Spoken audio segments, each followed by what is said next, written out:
pero bueno, ya que quieran acercarse allá, allá están también, y también traen el tema de juventud. Creo que va a ser interesante para ustedes porque más o menos de lo que me platicó Francisco que van a estar haciendo en su visita en México, entendí que es una visita un poco, bueno, mucho más académica, por un lado, y por otro lado, más hacia el tema como de, no sé cómo venía en la descripción, pero como de juventudes rebeldes, ¿no? Resistencias. Mucho más políticamente correcto. Como el tema de resistencias, desde Fundación IDEA, ahorita les voy a platicar un poquito de lo que hacemos, pero creo que les va a complementar bien una visión, porque lo que hacemos nosotros es un poco más institucional. Trabajamos muchísimo con gobierno, trabajamos muchísimo con agencias de cooperación y de desarrollo en materia de políticas públicas. Entonces todo lo que hacemos nosotros es un tema bastante técnico en tema de diseño y evaluación y análisis de políticas públicas, y pues en este tema, en este particular nicho de juventud. Sin embargo, Fundación IDEA tiene trabajo en muchos temas variados. Trabajamos el tema de desarrollo social, en donde vemos temas de género, de vivienda, de medio ambiente, de juventud, de niñez. Trabajamos temas de desarrollo económico como competitividad, desarrollo de pymes, emprendedurismo, etc. Y trabajamos una parte que le llamamos como la parte técnica, que tiene más que ver con estudios a largo plazo, cuantitativos y cualitativos, sobre todo en temas de salud pública y educación. Ahora sí, si quieren, arrancamos. Si quieren interrumpir o algo, siéntanse libres. El chiste es que sea algo muy relajado. Perdón si me voy un poquito rápido, pero sé que tienen un poquito de prisa para llegar al colegio, entonces, pero igual me pueden interrumpir si quieren. Si quieren, dale, Gaby. Como les decía ahorita, Fundación IDEA, somos una organización sin fines de lucro, somos totalmente independientes y apartidistas. Trabajamos en una estructura de think tank, que es como un centro de investigación, en diseñar y promover políticas públicas innovadoras que generen igualdad de oportunidades.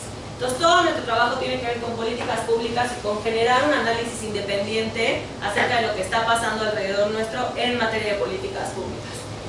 Como les decía ahorita, hacemos investigación y análisis con estándares como muy altos de calidad y casi, bueno, no casi, todo lo que hacemos está basado en evidencia. O sea, todos nuestros análisis, nuestras evaluaciones, nuestros diseños tienen base en evidencia, y es como nuestro moto, ¿no? Todo tiene que estar basado en evidencia, todo, difundimos nuestros resultados ampliamente, todas nuestras publicaciones son gratuitas en línea y en físico.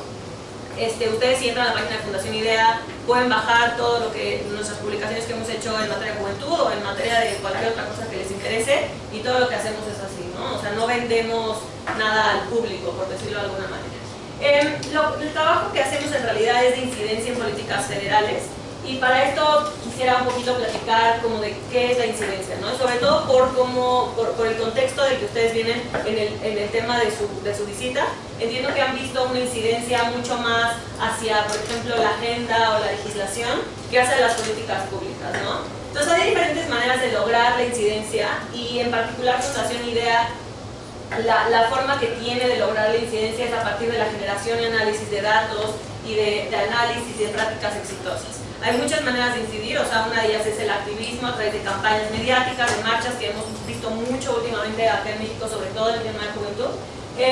Otra tiene que ver con la presión, otra tiene que ver con la información, que es la que les decía en donde estamos nosotros, y otra tiene que ver con la colaboración, en donde nosotros también participamos mucho, a través de alianzas, redes, etcétera, que nos sirven mucho. Y nosotros incidimos sobre todo en el tema de políticas públicas, de agenda y de presupuesto.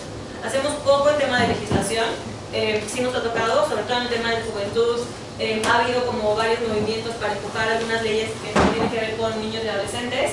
Hemos estado ahí, pero no hacemos cabildeo como tal, ¿no? Esta sale. ¿Qué significa generar y difundir información útil y confiable, ¿no? Porque entonces, por confiable nos referimos a uno que esté basado en datos oficiales, a estadísticas o levantamientos propios, con métodos de investigación y análisis rigurosos, y que se genera a través de un análisis cuantitativo y cualitativo, y de evaluación y de generación de nueva información, ¿no? O sea, como les decía ahorita, nosotros también levantamos datos a través de encuestas, también hacemos entrevistas y análisis cualitativos, y que sea útil tiene que ver con que la información sea entendible para tomadores de decisión, ¿no? O sea, tratamos de no darles un mamotreto de información cuantitativa sin analizar, sino como las cosas muy digeridas ya con el análisis de Fundación IDEA, que sea relevante en cuanto a la agenda, ¿no? Tratamos de emparejar nuestros temas con los planes nacionales de desarrollo, con los planes sectoriales de desarrollo, para que el gobierno esté más receptivo a recibir nuestras recomendaciones.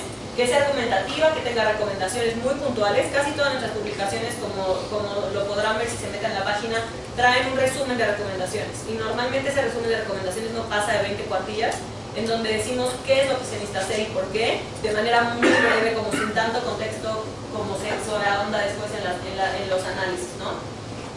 Y es información útil porque se genera al estar al tanto de lo que está pasando en el gobierno, a nivel internacional, los intereses políticos, los planes de desarrollo, cómo está el presupuesto del próximo año, y con toda esta información entonces sí generamos información que sea pertinente. En la contribución para tener políticas públicas basadas en evidencia, las diseñamos con base en experiencias que tengan impacto y resultados comprobados. No es fácil que todas las políticas públicas estén basadas en evidencia, y yo me atrevería a decir que es casi imposible porque es un proceso muy caro. Sin embargo, al menos los programas que están sujetos a evaluación pública deberían de tener evidencia para sustentar sus resultados, ¿no? Las prácticas exitosas han sido para nosotros una herramienta muy importante para lograr lo anterior, y las evaluaciones que hacemos durante todo el ciclo de políticas públicas. O sea, un buen ejemplo de práctica exitosa fue justamente cuando fuimos a documentar la política de juventud del Valle del Cauca. La pueden encontrar en una publicación que ahorita les enseñamos y les podemos mandar si quieren, si todavía no la tienen. Es una publicación con una portada roja, y ahí viene toda la documentación de la política pública de juventud del Valle del Cauca, que también, entiendo, les sirvió a ellos o a ustedes para mejorar un poco algunos de los procesos que nosotros vimos de repente que había algunos focos rojos, y acá nos sirvió muchísimo para muchas lecciones aprendidas, sobre todo en el tema de participación juvenil a nivel local. La otra cosa para mejorar la contribución de políticas públicas basadas en evidencia es generar un acercamiento entre la academia, los centros de investigación, el gobierno y el sector privado. Muchas veces tenemos a todos estos actores investigando la misma cosa desde distintos frentes sin dialogar, ¿no? La academia tiene su punto de vista, los centros de investigación tienen su punto de vista, el gobierno tiene su punto de vista, y no están dialogando entre ellos, ¿no? Entonces la mejor forma para lograr una política pública más rica es justamente este diálogo, el acercamiento e incluso el trabajo conjunto. Ahora sí, ya me voy a meter más ya al tema de juventud, ¿no? Desde Fundación IDEA hemos trabajado llevamos más o menos 7 años trabajando el tema de juventud como de manera muy particular. Una de nuestras publicaciones, que también está en línea y si quieren les podemos enviar, se llama Evaluación Transversal de Políticas y Programas para el Desarrollo de la Juventud en México. Este proyecto que hicimos en 2012, que se publicó en 2012-2013 más o menos, estuvo financiado por el Fondo de Población de Naciones Unidas. Lo que el Fondo de Población de Naciones Unidas nos vino a decir es: quiero saber a nivel nacional o a nivel federal, en el caso de México, qué hay en política de juventud, cuáles son las políticas públicas que están atendiendo a los jóvenes a nivel federal y cómo los están atendiendo, ¿no? Entonces dijimos, muy bien, sí, lo hacemos. Y lo primero que tuvimos que hacer para ver qué era la política de juventud fue definir qué cuenta con una política pública de juventud y qué no. El sector público nos decía: no, pues es que yo hago carretera, yo hago infraestructura y los jóvenes pasan por la carretera todo el tiempo. Ah, bueno, o sea, no nos vamos a ir hasta allá. Pero de repente teníamos políticas que dependían del Instituto Mexicano de la Juventud y tampoco nos podíamos centrar solo en las que hicieran ellos. Entonces hicimos una definición, fue un primer acercamiento metodológico a qué es una política de juventud a nivel nacional, y concluimos que establecimos 3 criterios para que una política pública contara como una política pública de juventud. El primer criterio se llama el criterio específico total, y son las intervenciones de política pública cuyo objetivo general, fin o propósito es la promoción directa del cumplimiento de los derechos de la juventud. ¿Qué es un derecho de la juventud? También está en la evaluación una lista como de los derechos, los agrupamos, entonces tenemos 4 grandes grupos de derechos de la juventud, y entonces sí, la intervención, su objetivo general tiene que ver con algunos de los derechos directamente para los jóvenes, entonces entra, digamos que ya cuenta con una política pública de juventud. Si cumple con el criterio específico parcial, que se refiere a que sus objetivos específicos o sus beneficiarios promuevan el cumplimiento de los derechos de la juventud, también entra, ¿no? Entonces, tal vez la política, su objetivo general no es necesariamente atender a los jóvenes. Vamos a agarrar este ejemplo que es mexicano, que es una estrategia contra el sobrepeso y la obesidad.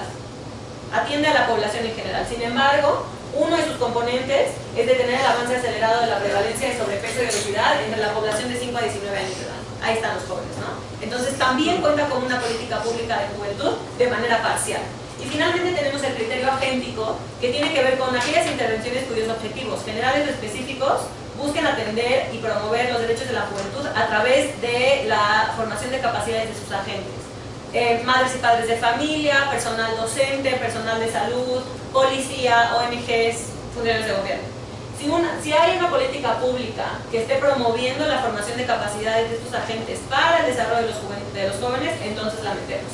Un ejemplo es el Sistema Nacional de Formación Continua y Superación Profesional de Maestros de Educación Básica, que tiene que ver con financiar la capacitación de docentes que se encargan de brindar el servicio de educación primaria y secundaria. Entonces vamos a decir que esta es una manera indirecta de llegar a los jóvenes a través del desarrollo de agentes que promuevan a través de la captación de los agentes de desarrollo. Entonces, a través de esos tres criterios nos pusimos a peinar toda la Administración Pública Federal para ver qué existía en materia de juventud que cumpliera con alguno de estos tres criterios, ¿no? Actualmente estamos actualizando la evaluación. Vamos a tener una segunda versión de la evaluación a 2014 para ver dos administraciones diferentes cómo están atendiendo el tema de juventud en México a nivel nacional. ¿Qué intervenciones de política pública siguen? ¿Cuáles no? ¿Cómo funcionan? Entonces esa publicación va a estar online también pronto. En las dos ocasiones el número de intervenciones a nivel nacional que hay para los jóvenes ronda como en los 100, más o menos 100 intervenciones de política pública, que es bastante si uno pensara, pero la concentración de las intervenciones en distintos temas es lo que nos parece muy interesante y cómo se van moviendo estas concentraciones de dinero, de presupuesto y de funcionamiento, ¿no?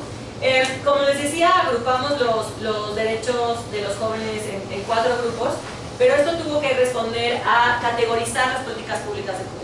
Una vez que ya teníamos las políticas de juventud mapeadas y ya sabíamos que cuenta con una política pública de juventud, que era nuestro primer paso, entonces dijimos, ok, tenemos 106 políticas públicas de juventud a nivel federal, ¿cómo las podemos agrupar? Hay diferentes formas como de categorizar o como de poner una etiqueta a las políticas públicas de juventud.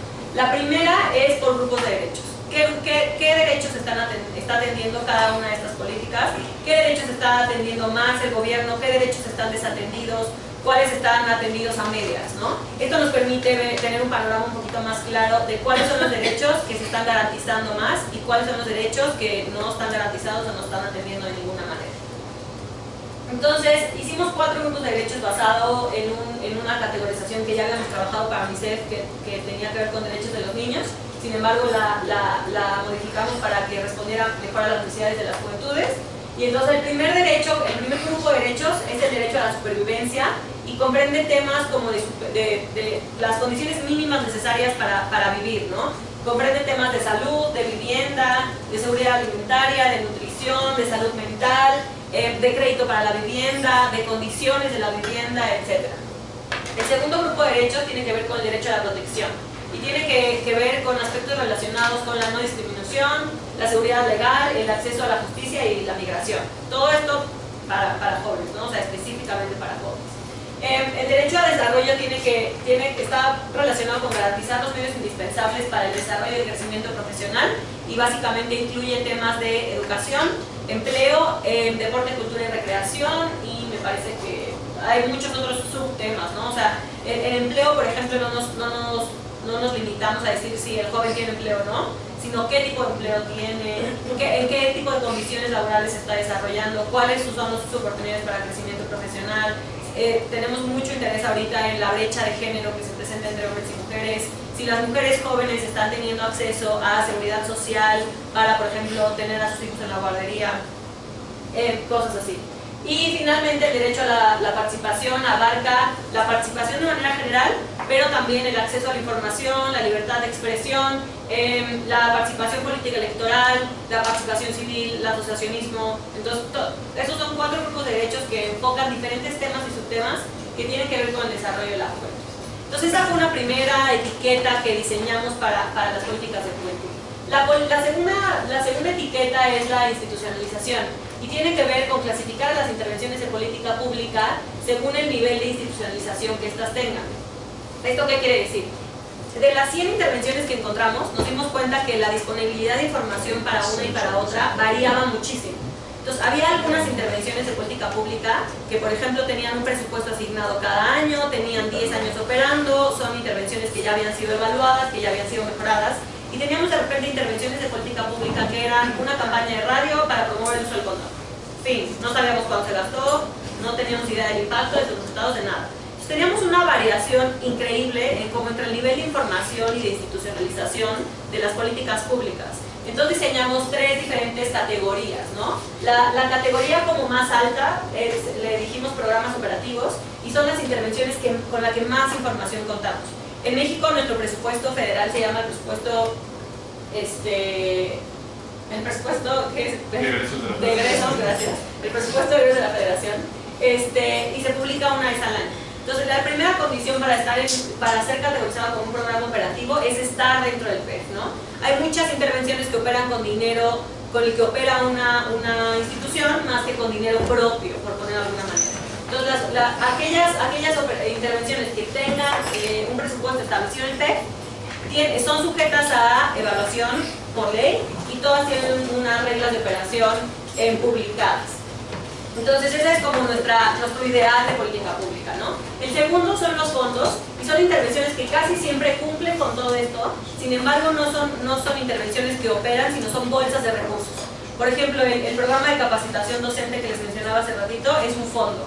O sea, el fondo lo que hace es básicamente bajar el dinero a las escuelas o a otras instancias, a gobiernos estatales, desde lo federal, y se opera a nivel estatal, aunque el dinero sea federal. Y finalmente tenemos las iniciativas o campañas, que son las intervenciones que no cuentan con un presupuesto establecido, que no necesariamente se hacen una vez al año, que no tienen reglas de operación ni lineamientos, que no se han evaluado. Digamos que son las menos institucionales, en el sentido en que uno responden a un objetivo como muy particular, como hacer una campaña mediática, o de plano están mal hechas y les hace falta institucionalizarse. Tenemos una tercera etiqueta que tiene que ver con el nivel de focalización. Nos dimos cuenta al ver otra vez las 100 intervenciones, ¿no?, que había intervenciones que eran transversales, que promovían el desarrollo de la juventud como de manera muy integral y transversal. Había otras que eran súper focalizadas en, digamos, mortalidad materna para mujeres jóvenes de 12 a 15 años, ¿no? Entonces lo que hicimos fue dividirlas en 3 diferentes categorías. Primero las transversales, que como les decía ahorita, pues es algo muy integral y muy transversal, y normalmente quieren atender a las y los jóvenes como un universo, sin enfocar sus esfuerzos en grupos específicos como mujeres o algún subgrupo de edad o migrantes, sino son como muy generales. Luego tenemos las sectoriales, que son las intervenciones que buscan atender un derecho en particular, ¿no? Por ejemplo, el derecho al trabajo digno. Entonces podemos tener una política que, lo que les decía hace ratito, que promueva que haya más estancias infantiles en los centros laborales para que las mujeres jóvenes puedan trabajar. Entonces, atienden un derecho específico, le llamamos sectorial, y no se centran normalmente en lo administrativo. Las sectoriales tienden a estar en el Instituto Mexicano de la Juventud, las transversales. Las sectoriales tienden a estar en alguna otra dependencia, en la Secretaría de Trabajo, en la Secretaría de Salud, porque justamente atienden como un tema particular. Y finalmente las específicas responden a un derecho específico también, pero dentro de ese derecho responden a una problemática mucho más específica y mucho más focalizada. Entonces, por ejemplo, ahorita hemos estado muy cercanos con el Centro Nacional de SIDA. Entonces, el CENSIDA depende de la Secretaría de Salud, es un ente como muy especializado, y estamos trabajando con ellos en mejorar el diagnóstico de VIH en hombres jóvenes. Es súper específico, entonces vamos a decir que se va haciendo, que va de lo general a lo específico, como nuestra tercera etiqueta, ¿no? Y finalmente nuestra cuarta etiqueta tiene que ver con el ámbito de gobierno responsable. En México, como en Colombia entiendo, ustedes tienen nivel nacional, nosotros tenemos federal, luego tenemos estatal y luego tenemos municipal. Entonces, dependiendo de cuál es el ámbito de gobierno responsable de la política pública, también podemos categorizar las políticas públicas de juventud. Entonces, tenemos 4 etiquetas que pueden empalmarse, o sea, podemos tener una política que sea transversal, municipal, ¿no?, de programa operativo muy institucionalizada, y así vamos como jugando con las políticas y podemos darnos cuenta qué ámbito de gobierno tiene más, cuál menos, qué derechos está teniendo más, cuál menos, cuántas políticas están institucionalizadas, evaluadas, etcétera, cuántas no, cuántas de estas son federales, cuántas estatales, cuántas son municipales, y eso nos da como un espectro de análisis muy amplio que ha sido muy útil y muy innovador en el análisis de políticas públicas, por lo menos acá en México. Antes de la evaluación que hicimos en 2012, no existía, ni siquiera existía una lista de cuáles eran las políticas de juventud que había a nivel nacional. En primer lugar, porque no sabíamos qué era una política pública de juventud, ¿no? Les digo que había funcionarios públicos que nos decían, no, pues yo hago carreteras, yo pongo semáforos. No. Entonces, definir qué es una política pública de juventud fue un gran primer paso para empezar a ver qué es lo que hay en materia pública de juventud y como un tercer paso, cómo funciona y entonces emitir recomendaciones puntuales al respecto.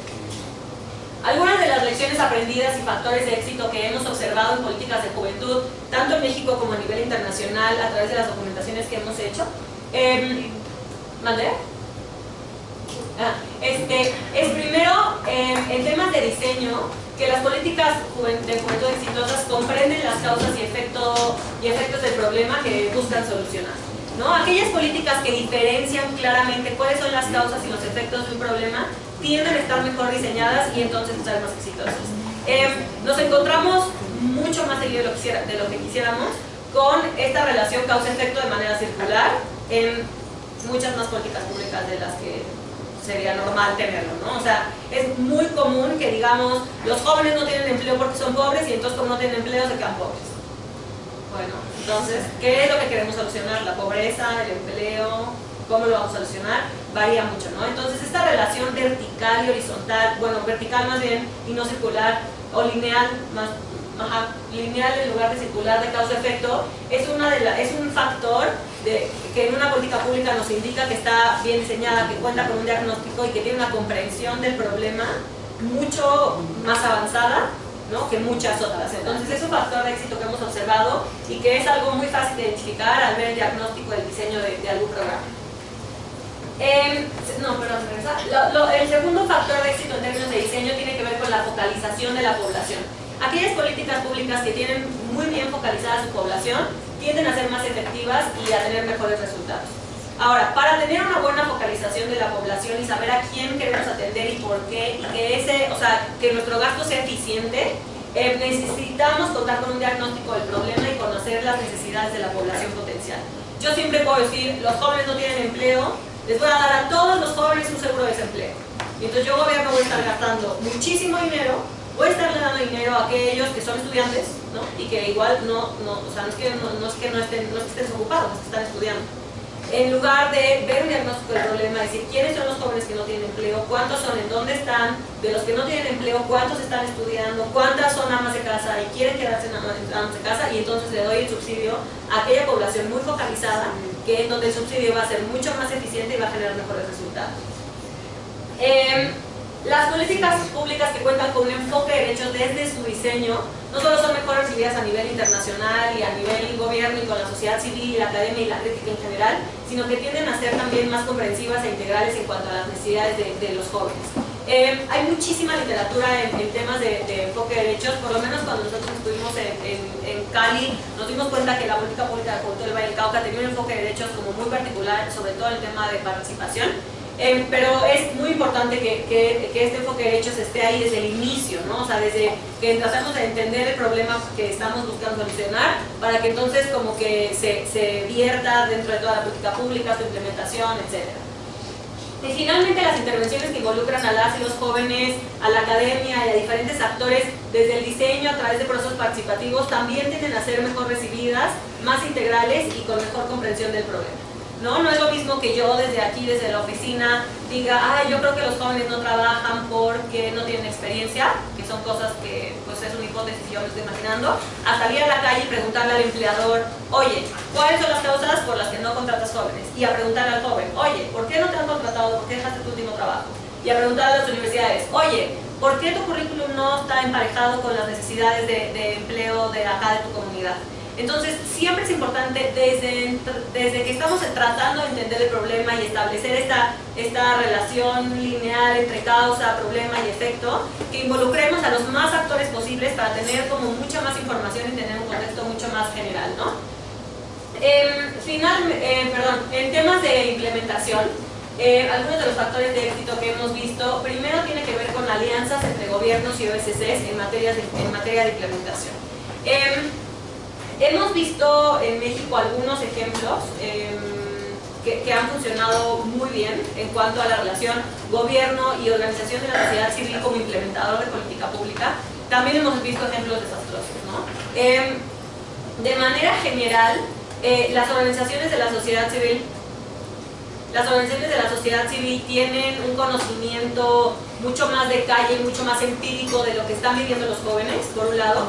Por otro lado, los jóvenes tienden a tener más confianza en las organizaciones porque llevan en su comunidad más tiempo, más que el gobierno, o las sienten más cercanas. Entonces, siempre es bueno tratar de tener alguna organización de la sociedad civil como aliada en la implementación de una política pública para el desarrollo de las juventudes. En temas de monitoreo y evaluación, contar con indicadores para ambas cosas es generalmente una señal de una política pública bien diseñada. Cuando vemos el diseño de una política pública y no tiene ningún indicador, no sabemos qué quieren ni nada, podemos empezar a darnos cuenta de que el diseño de esa política pública no necesariamente se hizo como con rigurosidad, ¿no? Entonces, si vemos una política pública que cuenta con indicadores de proceso, de resultados, de impacto, diferentes tipos de indicadores, que estos indicadores se monitorean constantemente, nos da como una visión de una política pública mucho más organizada, que está siendo monitoreada y que se interesa también en mejorar constantemente, ¿no? O sea, si uno ve que sus indicadores se están atrasando, ¿por qué se están atrasando? Entonces tendemos a rediseñar y a mejorar las políticas públicas como de manera más rápida. Finalmente, la evaluación continua y pertinente también es una buena práctica que políticas exitosas tienden a tener como un factor en común. Está muy relacionada con el punto anterior, con el monitoreo, con el seguimiento, con la evaluación, pero el dar seguimiento a los avances que va teniendo una política pública y poder detenerse a observar qué funciona y qué no, y por qué funciona y por qué no, siempre es muy beneficioso porque nos genera aprendizaje y promueve la adaptación de la política pública al rediseño constante. Bueno, estos son temas de políticas públicas. Quiero pasarme a hablar más sobre las alianzas con sociedad civil desde el gobierno. No sé si hasta aquí hay algún comentario, alguna duda. ¿Me sigo? Porque siento que voy... ¿Dónde? Sigue y ahora hacemos las preguntas. Ok. Hay diferentes tipos de organizaciones de la sociedad civil que trabajan por la juventud en México y que podrían servir como aliados del gobierno, ¿no? O sea, para ponernos de ejemplo a nosotros, desde Fundación IDEA somos una sociedad civil que promueve la investigación y el análisis. No somos una organización civil de base, no salimos a implementar políticas públicas, no estamos con los jóvenes en el día a día, ¿no? Estamos más como en el campo de lo etéreo y un poco más hacia lo académico que hacia ¿dónde? Que hacia lo terrenal, vamos a ponerlo. Pero hay muchos diferentes tipos de organizaciones y todas las organizaciones de la sociedad civil que trabajan con juventud pueden ser un gran aliado para el gobierno, ¿no? Hay organizaciones que les decía ahorita que trabajan directamente con los jóvenes a nivel local, a nivel comunidad, en proyectos comunitarios. No sé si ya se han reunido con otras organizaciones, pero les puse una listita de organizaciones que creo que podría ser interesante que platicaran con ellos. Ahorita si quieren les podemos dar los datos de contacto de estas personas. Y estas organizaciones que trabajan directamente a nivel local tienden a tener temas muy específicos, ¿no? Trabajan en escuelas, o trabajan en temas de salud, o trabajan en temas de participación, o en temas de cultura, ¿no? Luego tenemos las organizaciones que trabajan también directamente con las y los jóvenes, pero a nivel nacional, y no tanto a nivel local. Tienden a estar un poquito menos directamente en un tema, aunque también tienden a tener un tema como más general que atienden. Ashoka, por ejemplo, trae el tema de empleo muy fuerte. Heart Alliance tiene el tema de salud sexual y reproductiva y el tema de género también muy fuerte, entonces varían un poco, pero trabajan más desde un ámbito nacional. También tenemos las OSCs que trabajan a nivel local y nacional. Entonces trabaja a nivel nacional también el tema de cabildeo, etcétera, agenda muy directamente con el gobierno y tratando de mover las cosas como a nivel política pública, pero también trabajan a nivel local con los jóvenes y su trabajo normalmente tiene que ver más con formación y incidencia en políticas públicas, formación cívica, participación ciudadana. Y Educiac y Olin son dos buenos ejemplos de estas organizaciones. Educiac no tiene una oficina aquí en el DF, pero con Olin seguramente si tienen chance les podemos poner una reunión. Y finalmente están las redes y las alianzas locales y nacionales que buscan sumar y articular esfuerzos de distintas organizaciones. Desde Fundación IDEA hace 3 años empezamos un esfuerzo que se llama Juventudes 2030. Juventudes 2030 es un grupo de expertos de organizaciones en materia de juventud que estamos tratando de empujar 5 temas prioritarios para el desarrollo de los jóvenes. Juventudes 2030 es una alianza un poquito rara o innovadora de alguna manera, porque Juventudes 2030 integra organizaciones de la sociedad civil, pero también integra agencias de Naciones Unidas, como el Fondo de Población, como UNICEF, como Organización Internacional del Trabajo y ONU-SIDA, y también integra al gobierno federal de manera directa a través del INCUB. Entonces es una mezcla que no se ve tan comúnmente, que ha sido un poquito difícil de trabajar, sobre todo por tema de agenda, pero que también ha sido muy beneficioso para el tema de política pública, tanto para las organizaciones como para el gobierno, ¿no? Hemos hecho reconocimientos puntuales, ahora en agosto vamos a tener un primer encuentro internacional de buenas prácticas internacionales en materia de juventud. Entonces la verdad es que ha sido un ejercicio muy interesante para el tema de juventudes acá en México. También las organizaciones que trabajan por las juventudes comparten ciertas características que hemos identificado como factores de éxito, ¿no? Así como les decíamos de los factores de éxito de las políticas públicas, también hay algunos factores de éxito que tienen las organizaciones como a nivel institucional. Primero, que cuentan con una perspectiva de derechos. Esto hace que no asuman a los jóvenes o no los entiendan como beneficiarios de una política o de un programa, sino como socios en su propio desarrollo y como agentes, ¿no? Y buscan entender las problemáticas de la juventud desde una perspectiva juvenil y no adultocéntrica. Entonces esto diferencia de manera directa a las organizaciones de la sociedad civil que van a tener mayor impacto y mejores resultados. Lo segundo es que están actualizados y trabajan en temas que están en la agenda nacional e internacional. Si México cuenta con un plan nacional de desarrollo y yo, OSC, decido que nada de eso me interesa y que a mí me gustaría que los jóvenes trabajen en temas energéticos, pues nadie lo va a escuchar, o sea, es muy difícil si no está ligado de alguna manera con el plan nacional de desarrollo que tiene mi país, mi estado, mi comunidad, etc. Entonces, sí es importante aprovechar las coyunturas y estar al tanto de publicaciones internacionales, nacionales, ver hacia dónde se está moviendo la agenda política para entonces aprovechar esas coyunturas para tener mejores resultados. Tercero, las organizaciones que buscan mejores niveles de profesionalización, se capacitan constantemente, aprovechan las tecnologías de la información, hacen alianzas, adoptan nuevos conceptos, etcétera, y están en constante aprendizaje, también tienden a ser organizaciones que sean más exitosas y que tengan una mejor relación con el gobierno, con el campo internacional. Tienen experiencia en campo y conocen a las y los jóvenes desde dentro de sus comunidades, ¿no? Crecieron con ellos, son parte de esa comunidad, les entienden y acceden a información cualitativa que muchas veces el gobierno, los centros de investigación, la academia no pueden acceder. Ellos tienen información cualitativa de primera mano que por mucho no debería ser subestimada. Y finalmente buscan maneras para diversificar su financiamiento y no depender de un solo financiador, ¿no? Otra vez buscan hacer alianzas, buscan trabajar con el ámbito internacional, con agencias de desarrollo, con distintos órdenes de gobierno, etc. Lo que les decía ahorita, el trabajo colaborativo ha beneficiado los servicios para el desarrollo de las juventudes y este trabajo colaborativo ha sido muy interesante desde Fundación IDEA por cómo lo hemos observado y también por cómo lo hemos vivido. Primero están las alianzas gobierno-gobierno, ¿no? En donde la federación, el estado y el municipio tienen un diálogo, están en constante comunicación o operan políticas públicas en conjunto. Uno pone dinero, otro pone la operación, otro pone la evaluación y tiende a ser una relación un poco difícil en términos de diálogo, pero también muy beneficiosa para todos a largo plazo. Está también las alianzas de gobierno y sociedad civil, en donde, pues ya platicamos mucho de esto, pero en donde de manera general se da a través de un financiamiento y una prestación de servicios, ¿no? En donde la OSC presta un servicio al gobierno que el gobierno financia. Están también las alianzas sociedad civil, como las alianzas que mencionábamos ahorita, redes, grupos de expertos, etcétera, y las alianzas público-privadas que de manera particular ahorita nos interesa mucho trabajar. Las alianzas público-privadas tienden a ser más multiactorales.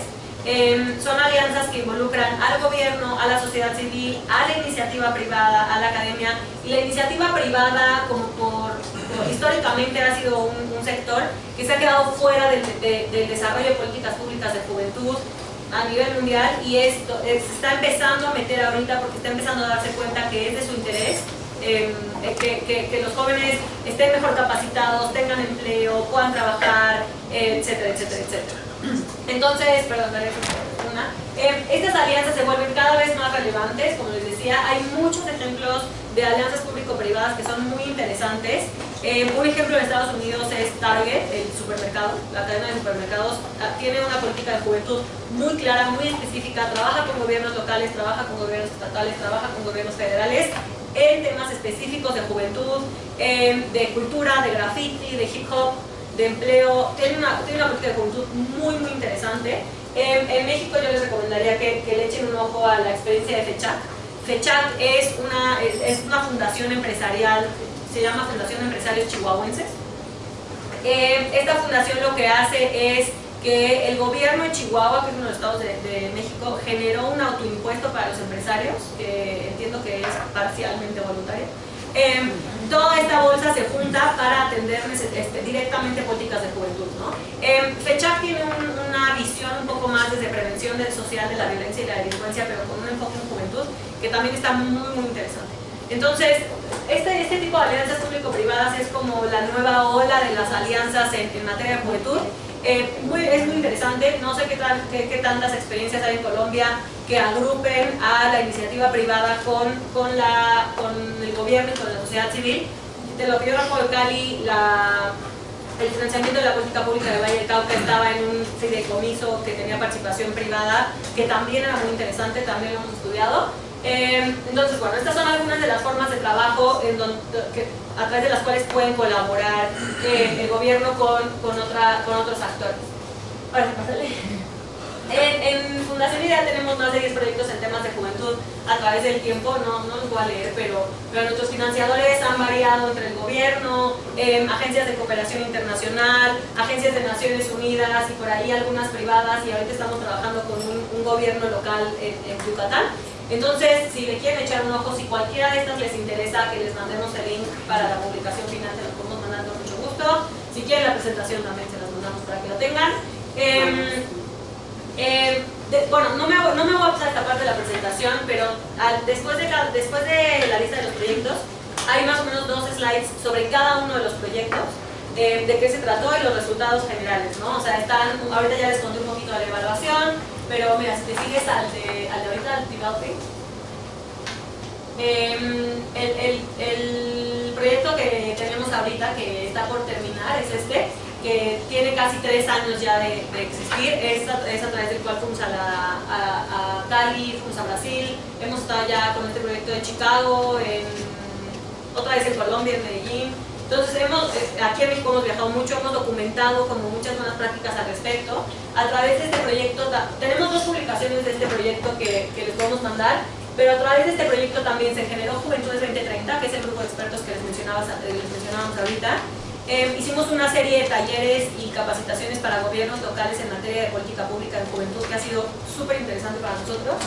Y formamos diseñamos también una página, si quieres pásate a la página, que es politicasjuventud.org.mx. La página que tenemos es una biblioteca digital de buenas prácticas de juventud internacionales.